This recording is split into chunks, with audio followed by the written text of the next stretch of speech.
Hi everyone, Chelsea from chelseasmessyapron.com, and today we're making one of my favorite desserts, creme brulee. When I was in college, I worked at a restaurant that was known for their creme brulee. It is the absolute best creme brulee. And one of my favorite reasons for working there was actually torching the tops of the creme brulee. It's so fun to do. But don't worry, if you don't have a kitchen torch, you can still make these in your oven. So let's get started. We're actually gonna start with a vanilla bean.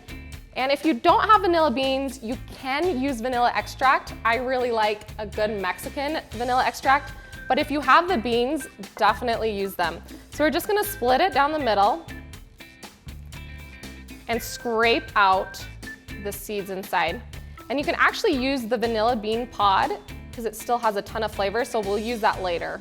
But we're gonna first scrape out all these beans. And I also like using a vanilla bean because it's gonna give your creme brulee just those really beautiful flecks. And there's all the seeds. We'll set that aside. So we're gonna go over to the stove. We're gonna combine this vanilla bean pod, some heavy cream, and some sea salt.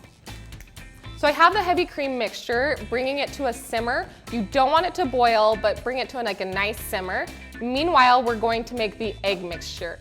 It's really important that you have room temperature eggs, and we're going to separate the whites from the yolks. I like to save the whites and just put them in omelets throughout the week. So I just put the whites in like Tupperware in my fridge, and then we're just gonna use the yolks for this recipe. So you wanna use room temperature eggs so your eggs aren't super cold when we're gonna add the hot heavy cream.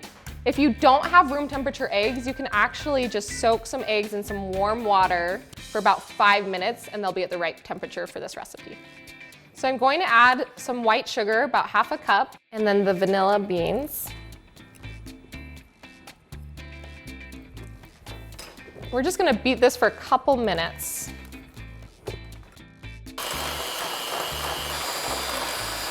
All right, so we've got this all mixed together. You can see all the beautiful seeds from the vanilla bean. It just makes it look really beautiful. So we've got our heavy cream, and we're just gonna pull out that vanilla pod.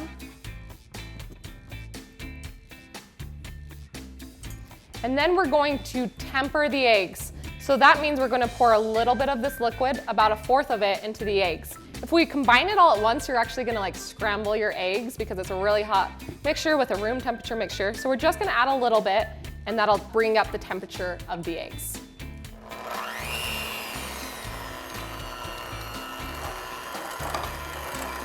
So now we've got our eggs tempered, but we're gonna wait for this pot to cool just a little bit because we're gonna mix this mixture into this. Again, we don't want the eggs getting too hot too fast. So now we're going to add this mixture into the rest of our heavy cream and just whisk it the whole time. So now we have our custard, and we're just gonna pour it into some ramekins.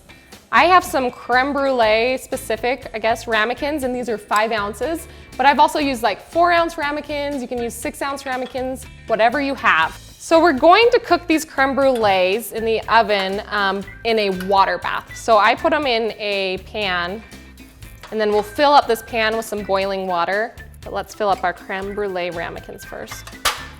So now I'm gonna put these in the oven and pour in boiling water. So we baked these creme brulees for about 30 to 35 minutes until they slightly jiggle in the centers, and then chilled them in the fridge. You chill them for about 3 to 4 hours. These have been in the fridge for about 4 hours. And now comes the fun part. We are going to add about a teaspoon of superfine sugar, and superfine sugar just melts better with a torch. So you have an even coating of sugar. So I mentioned you don't need a kitchen torch for this recipe. You can actually move the rack in your oven to the very top position and then heat your oven to a high broil. You can then put the creme brulees on that high broil and just watch them really carefully. They only take 1 to 2, maybe 3 minutes, depending on how dark you like your topping. So you can do that in the oven. I have a kitchen torch today, which is really fun to do. And you're just gonna kind of torch it until the sugar is to your liking. Some people like it a little bit more burned. I like it a little bit less burned.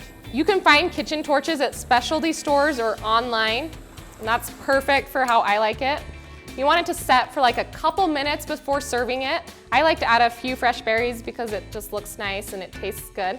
And then you do want to serve it pretty quickly after torching it. It doesn't sit too well, so you want to eat it pretty quickly after you've torched it. I hope you love these creme brulees as much as my family does. They're super simple to make and they taste so good. For this recipe and more, you can visit my website, chelseasmessyapron.com.